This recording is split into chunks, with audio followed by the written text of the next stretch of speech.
Hello everyone, welcome to Meera's kitchen. આ વિડીયોમાં હું તમને એકદમ વરસાદ આવતો હોય અને ગરમ તમારે કાંઈ પીવાનું મન થયું હોય તો એ રીતના હોટ ચોકલેટની રેસીપી ક્યારેય ટ્રાય ના કરી હોય તો શ્યોર ટ્રાય કરજો, બહુ જ ગમશે બધાને. તો એના માટે ચલો જોઈએ લઈએ રેસીપી. અત્યારે મિલ્ક એડ કરી દઈશું. ફૂલ ફેટ મિલ્ક જ લેવાનું છે. 1.5 કપ જેટલું ફૂલ ફેટ મિલ્ક લઈ લીધું છે. પછી એમાં આપણે શુગર પાવડર એડ કરીશું. અત્યારે હું પર્સનલી ઓછું સ્વીટ પ્રિફર કરું છું, એટલા માટે 1 ટેબલ સ્પૂન જેટલું જ એડ કરેલું છે. પણ જો તમારે વધારે સ્વીટ ખવાતું હોય, મીઠું ખવાતું હોય તો વધારે એડ કરી શકો.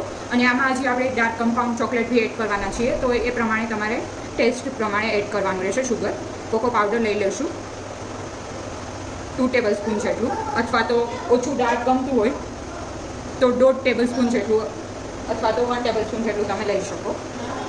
પ્રોપરલી મિક્સઅપ કરી દઈશું. ધ્યાન રાખવાનું કે લમ્સીસ ના રહીએ. પછી જ આપણે એને ગેસ ઉપર મૂકીશું. ત્યાં સુધી આપણે પ્રોપરલી બીટ કરી લેવાનું છે.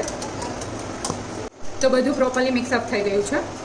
હવે આને આપણે ગેસ ઉપર મૂકી દઈશું અને એકદમ ઉકળી જાય પછી એમાં ડાર્ક ચોકલેટ, અથવા તો તમે મીડિયમ ડાર્ક હોય એવી ચોકલેટ લઈ શકો, અથવા તો નોર્મલ ચોકલેટ હોય, કમ્પાઉન્ડ ચોકલેટ ના હોય તો એ બી લઈ શકો.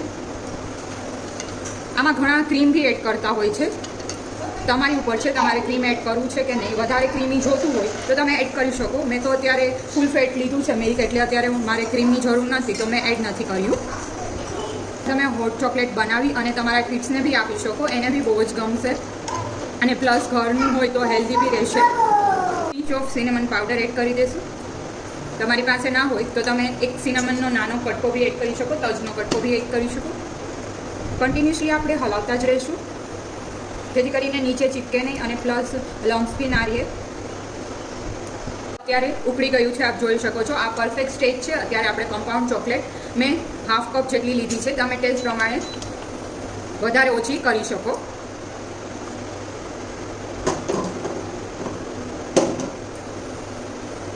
ને આ કમ્પાઉન્ડ ચોકલેટ મેલ્ટ થઈ જાય, એકદમ થીક થઈ જશે.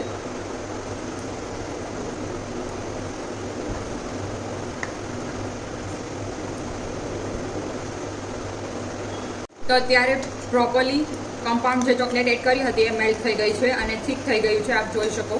બહુ જ થીક જોતું હોય તમારે વધારે થોડું, તો થોડો કોર્નફ્લોર એડ કરી શકો તમે મિલ્કમાં, જેથી કરીને એકદમ થીક કન્સિસ્ટન્સી આવી જશે. અને પ્લસ આમાં આપણે ચોકલેટ એડ કરી છે એટલે થોડું એવું કૂલ ડાઉન થશે, એટલે ઓલરેડી થીક કન્સિસ્ટન્સી તો આવી જ જશે. એટલા માટે અત્યારે હું કોર્નફ્લોર એડ નથી કરતી. ગેસ ઓફ કરી લેશું. તો રેડી છે હોટ ચોકલેટ, જે એકદમ ફાઇન ડ્રિંક બનશે. આપણે ટ્રાય ના કર્યું હોય તો આ રેસીપી ટ્રાય કરજો અને મને કમેન્ટ કરી અને જણાવજો તમને આ રેસીપી કેવી લાગી છે.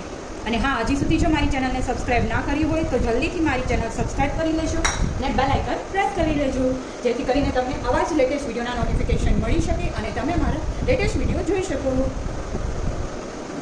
Thank you for watching my video.